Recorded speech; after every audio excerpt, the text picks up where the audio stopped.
Entramos agora na terceira e última parte da nossa aula sobre noções em psico-oncologia. Para entrar na aula inicial, eu vou fazer uma revisão rapidinha das estratégias implicadas na atuação do psicólogo, em oncologia.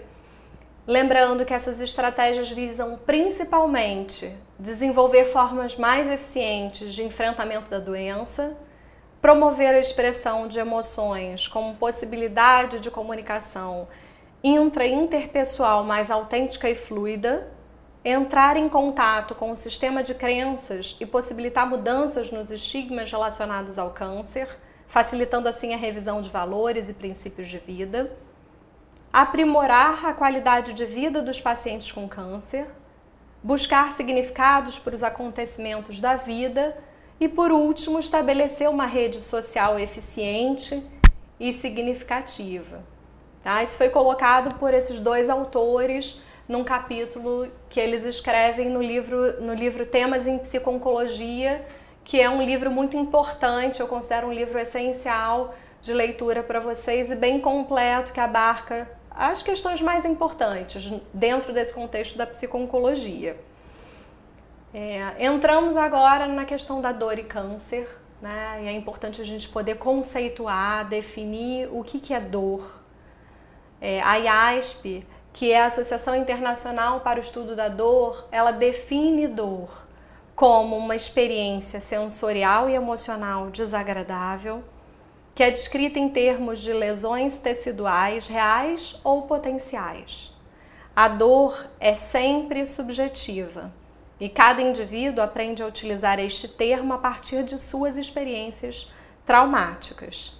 Então é importante essa caracterização como valorizando o aspecto subjetivo da dor. É importante que nós nos atentemos para o relato da dor feito pelo próprio paciente. É o paciente que vai relatar, que vai quantificar, qualificar a sua queixa álgica, vai dizer de onde essa dor vem, como ela vem, se ela arde, se ela caminha, se ela pinica, se ela espeta, enfim, o paciente vai qualificar essa dor e vai dizer qual é a intensidade dela.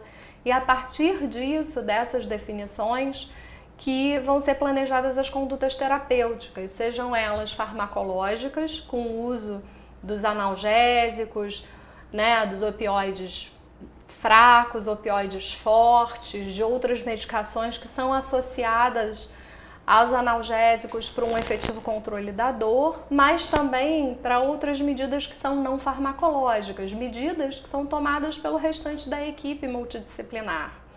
Algumas medidas são feitas pela fisioterapia, por exemplo, e outras pelo próprio psicólogo, Algumas estratégias que a gente vai ver mais adiante, de intervenção para um manejo, para um controle da dor.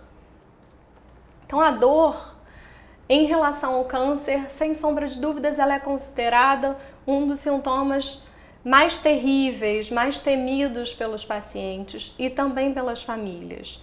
Ela é considerada um dos sintomas mais frequentes no câncer.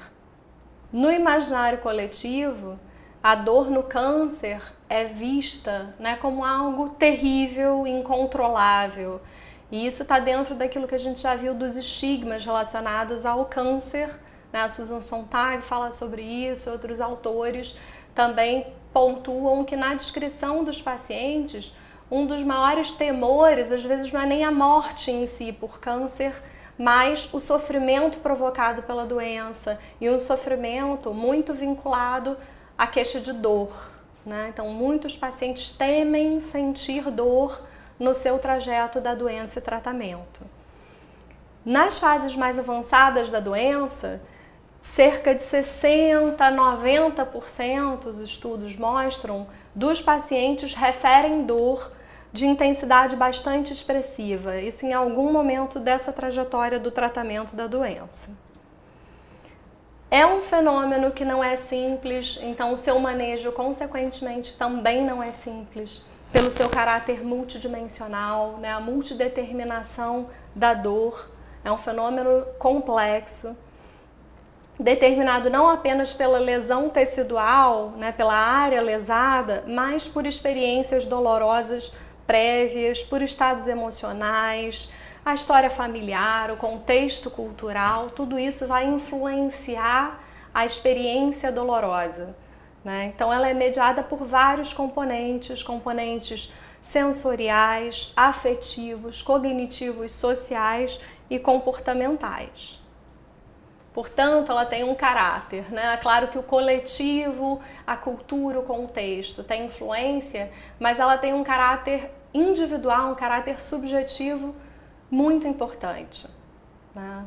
Esse sintoma, ele deve ser bem controlado, é um sintoma que é apontado pela Organização Mundial de Saúde como sendo o quinto sinal vital, né?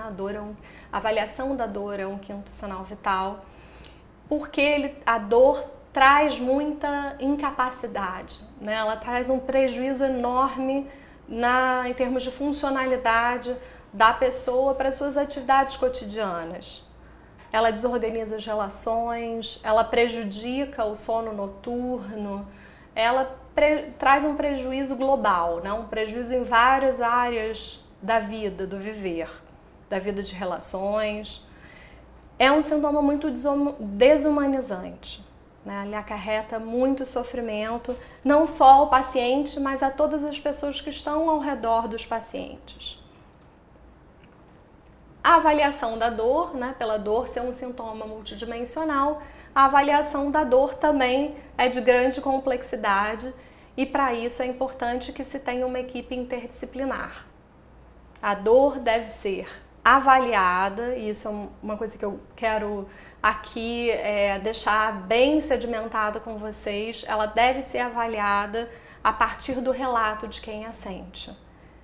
Aí está a importância da valorização da subjetividade. Embora subjetiva, no entanto, a dor não é abstrata, ela existe, né? E o que acontece? Se o paciente diz, eu tenho dor, dor nota 10, numa escala de dor que a gente solicita que ele diga se a dor é de 0 a 10, 0 é ausência de dor, 10 é uma dor excruciante, uma dor de grande intensidade. Se ele diz para a equipe que a dor dele é 10, a dor dele é 10, né? Se ela é mais... se o fator mais presente é um fator físico, fisiológico, emocional ou outro qualquer, isso é uma avaliação mais detalhada da queixa de dor, mas a dor é 10, a dor tem essa intensidade para esse paciente e deve ser avaliada dessa maneira. É importante, né, no manejo da dor, e isso é a entrada do psicólogo nesse contexto, é importante que o psicólogo avalie quais são as queixas, as crenças do paciente relativas à doença, ao tratamento e à dor. Já que a dor ela está inscrita nesse contexto sociocultural e no nosso sistema de crenças.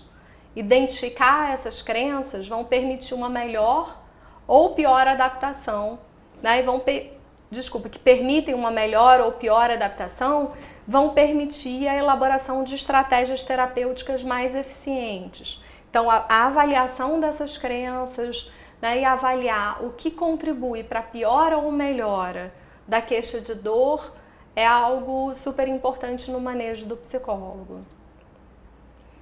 Os métodos para avaliação da dor, né, isso não só do ponto de vista da psicologia, os métodos em geral utilizados pelas equipes de saúde, eles são inferenciais, basicamente inferenciais, e eles estão baseados no autorrelato do paciente.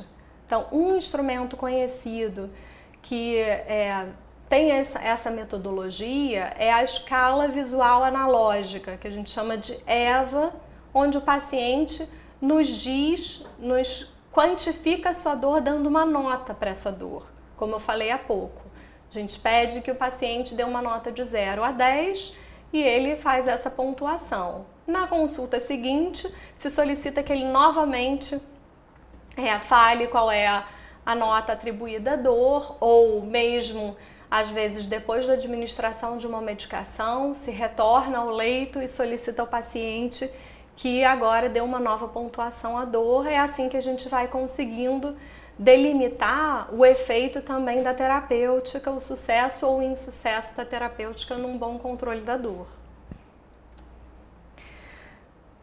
É claro que existem relações entre a dor, né, entre a queixa de dor e transtornos psiquiátricos. A gente vai falar brevemente sobre isso aqui, porque nem é a proposta dessa aula, né, uma aula de noções de psico-oncologia, não é uma aula de dor, para trazer todas as nuances desse sintoma para o paciente oncológico.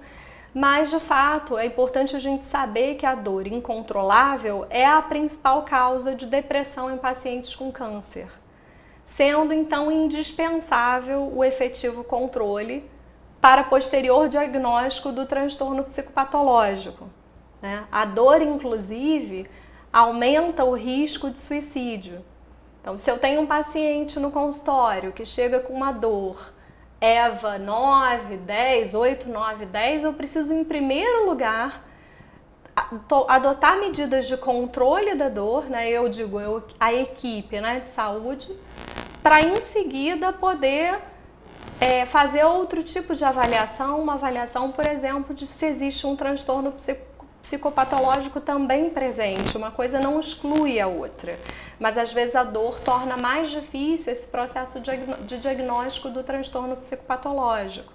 A gente precisa primeiro controlar a dor, para em seguida dar continuidade a essa avaliação que vai definir uma hipótese diagnóstica de um transtorno mental ou não. Às vezes existem reações de ajustamento e reações depressivas linkadas a um mau controle de um sintoma. Então, os pacientes com dor crônica, sobretudo, eles apresentam mais sintomas, eles tendem a apresentar mais sintomas depressivos. Sobre a intervenção psicológica, na dor, né, o Di Leone aponta alguns objetivos específicos dessa intervenção, que seriam identificar e favorecer o desenvolvimento de recursos de enfrentamento para lidar com a nova realidade como um todo, né, com o adoecer no caso, identificar e favorecer o desenvolvimento de recursos de enfrentamento específicos para lidar com a dor, favorecer a capacidade do paciente de identificar fatores causadores da dor e os elementos que favoreçam a tolerância a ela. Então, podem existir fatores, e o paciente vai ajudar nessa identificação de quais são eles, que intensificam ou minimizam a dor, né?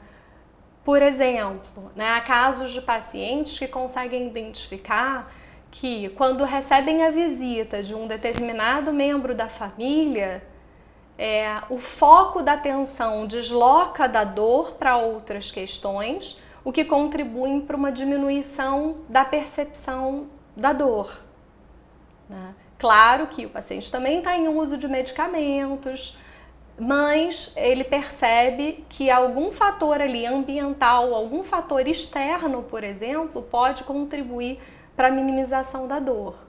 Assim como em outros casos, podem ser identificados alguns fatores que contribuem para a maximização, ou seja, para a intensificação dessa queixa de dor. Outro objetivo da intervenção psicológica, né, citado pelo Di Leone, seria buscar a elaboração e a aceitação da atual realidade, né? O processo mesmo pelo qual todos os pacientes, inclusive os familiares, passam por diferentes estágios, né, ao lidar com o adoecimento. A Kubler-Ross é uma autora que vai falar desses estágios, né, de elaboração de lutos. E o estágio que se pretende alcançar seria a aceitação, né? Então, no caso aqui, a Di Leone também coloca que a intervenção psicológica visaria também, por fim, uma aceitação do quadro. Eu não vou trabalhar aqui com vocês hoje em relação aos métodos farmacológicos de controle da dor, porque isso diz respeito mais à questão médica, não que o psicólogo não precise saber o que existe no mercado em termos de intervenção farmacológica e que auxilia no efetivo controle da dor. Mas eu acho que o que é mais importante nesse momento para ser destacado aqui são os métodos não farmacológicos de controle da dor. Então, um deles são os grupos que a gente chama de grupos educativos. Então, a proposta desses grupos é ensinar mecanismos de funcionamento da dor, despertando então no paciente uma atitude ativa, de autocuidado, procurando descobrir o que melhora e o que piora esse quadro de dor. Para a maioria dos pacientes, receber informações sobre a origem e o tratamento da dor é fundamental para desenvolver formas adequadas de lidar com ela. Então, resultados obtidos com os grupos, com esses grupos educativos e que mostram a utilidade desses grupos, os grupos acabam por promover uma postura mais ativa de cuidado, um aumento da tolerância à dor, uma maior adesão ao tratamento farmacológico, porque quando o paciente compreende o porquê do uso de uma determinada medicação, o porquê daquela forma de usar a medicação, qual é a ação da droga, isso facilita também uma melhor adesão ao tratamento farmacológico e também ao tratamento não farmacológico. E o saber, o estar bem informado sobre esse aspecto todo da dor também facilita uma sensação de controle sobre ela, Então, esse sentimento de controle da dor também vai ser importante, para o paciente, para o paciente lidar melhor com o que está se passando com ele mesmo, com o próprio corpo. Além dos grupos educativos, existe uma outra estratégia, ou melhor, existem outras estratégias não farmacológicas de intervenção visando a minimização da dor. A literatura científica destaca, então vários autores vão destacar essas mesmas técnicas como sendo de grande importância no controle da dor, que são as técnicas, o uso de técnicas de relaxamento, de distração, imaginação dirigida, a questão da visualização e a hipnose. Essas técnicas, elas têm se mostrado de grande utilidade no tratamento de pacientes com dor crônica. Tá? Então, o relaxamento, a distração, a imaginação dirigida, elas vão proporcionar momentos de alívio da dor e distanciamento um pouco da realidade, o que em geral é vivenciada com grande pesar. Então, todas essas técnicas, que são técnicas mais cognitivas comportamentais, se mostram eficientes. Tem vários estudos que envolvem a testagem dessas técnicas e o resultado obtido com a aplicação delas e mostram realmente a contribuição para um bom controle da dor, associada às medidas farmacológicas existentes em voga até então.